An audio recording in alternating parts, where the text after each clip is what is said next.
Jack, a 3-0 defeat for Bognor Regis today.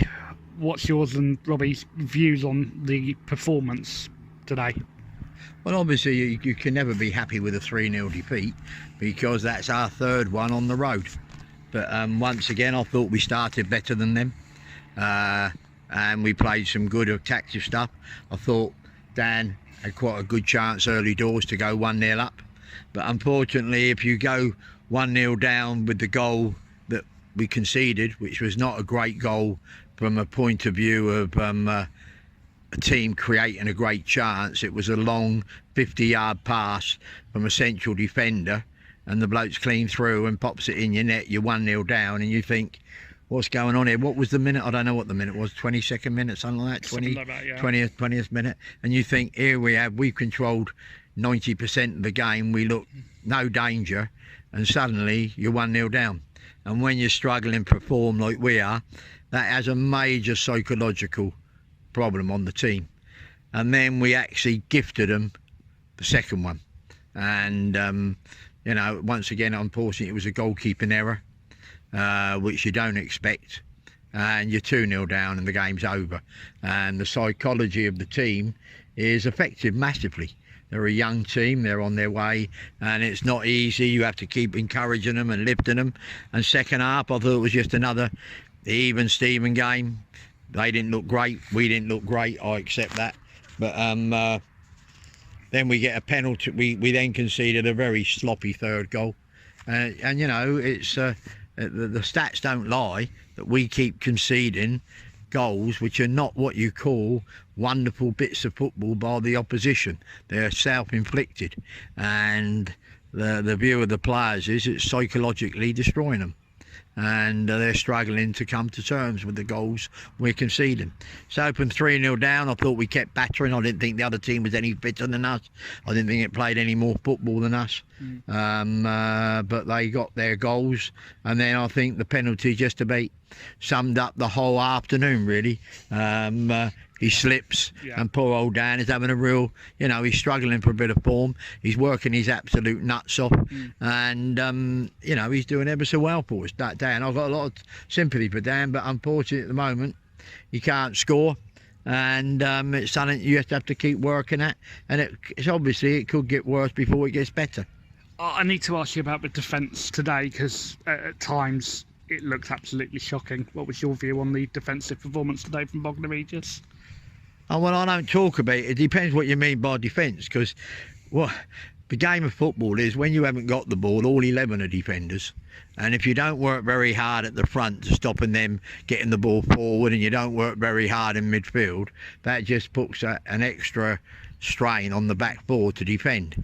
So I don't hold out for that situation. You haven't got to be a genius to realise that the number of goals we're conceding and the type of goals they are, we're not defending as a unit very well. Now, I will accept that. In fact, it's very poor. But the only way you're going to get through it is either by working harder with the players you got, or you need to change the personnel. And I'm sure once again everybody will be absolutely brilliant at saying we need this, we need that, we need this and the other, but none of them have come up with any names, because that's the thing I'm interested in.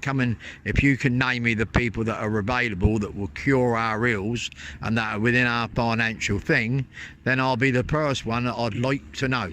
But unfortunately, I find it mesmerising that they think we don't see the same as what they do. We realise we most probably have got some fragile defensive situations, but there's not anybody out there that comes and hits you between the eyes who is available, who would improve it. So we just have to keep working with what we got.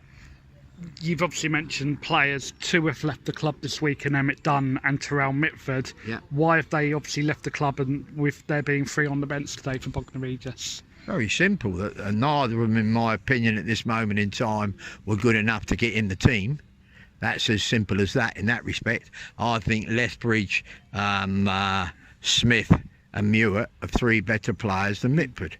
And I think the midfield of Harvey White, Tommy Lee and Doug Tuck is slightly better than Emmett Dunn. But Emmett Dunn was going to get his chance last week, and he decided he'd rather leave and get game time at a lower level. Now, that's his ambition. I can't do nothing about that.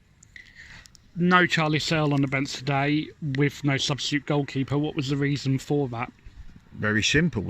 We went, I don't know why people should worry about that. We went 2 years without a substitute goalkeeper. It's only this season that we've had a substitute goalkeeper in any of the games. The previous 2 years, in fact the previous 5 years, we've not had a substitute goalkeeper. So that is not unusual. Charlie Searle has a job where he works at Goodwood. In case anybody doesn't know, it's the Goodwood Revival, and he had to work this weekend.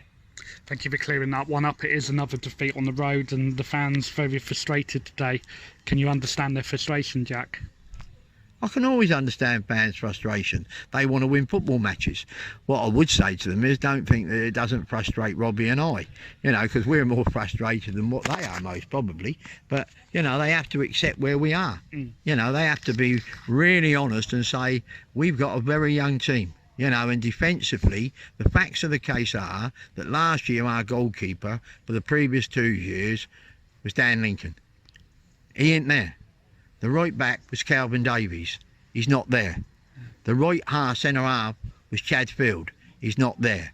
The left back was Joe Tomlinson. He's not there. The recovery reserve central defender was Gary Charman. He's not there. The only player that's left out the 6 players that would have been in those positions is Keaton Wood. And Keaton Wood spent half of each season out injured. It is not going to happen overnight. I'm actually not surprised we're struggling defensively. If anybody who's been a football manager or coach thinks you can put 5 or 6 players new together and it's all going to happen in the sake of 5 or 6 games, then sometimes you're lucky it does.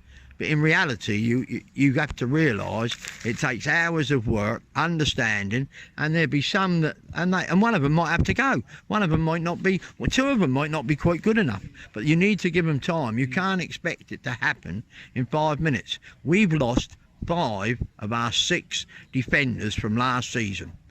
Now, if people think that you can do that, Bognor Regis is capable of doing that, who haven't got one defender living within Bognor that's playing at this standard anywhere in the country, then you're going to have problems. The results today see Bognor Regis slip into the relegation zone. Does that worry you at this moment in time? It doesn't worry me. I'm obviously not happy, but as I said to the players before the game, we're capable of beating any team in the league, but we're also capable of losing to any team in the league. And at the moment, we're losing to them teams. But me, I'm not panicking at this moment in time. I'm sure the supporters will be. But we have to be brave. We have to go with what we know. And we'll try and improve the situation. And we start on Tuesday versus Cheshunt. Thank you very much. Leading me on to the next question. We go again on Tuesday against Cheshunt. What's your thoughts heading into that one, Jack, as the manager? They won't be any different to this team today. I mean, I think they lost it, didn't they, they got beat here for? Sure yeah, I think they did. I think they lost it. I'm pretty sure they lost it actually. I don't know the exact score. If you give me a sec, I'll actually. Yeah, I'll actually checking the programme. I'll actually tell you. It's there. Where is it? Cheshunt's there. Cheshunt. Yeah, Cheshunt beat. Cheshunt lost 4-1 here. Yeah, that's what I mean. So should be a tight game. Jack, thank you very much for your honesty as always. Thank you. Thank you.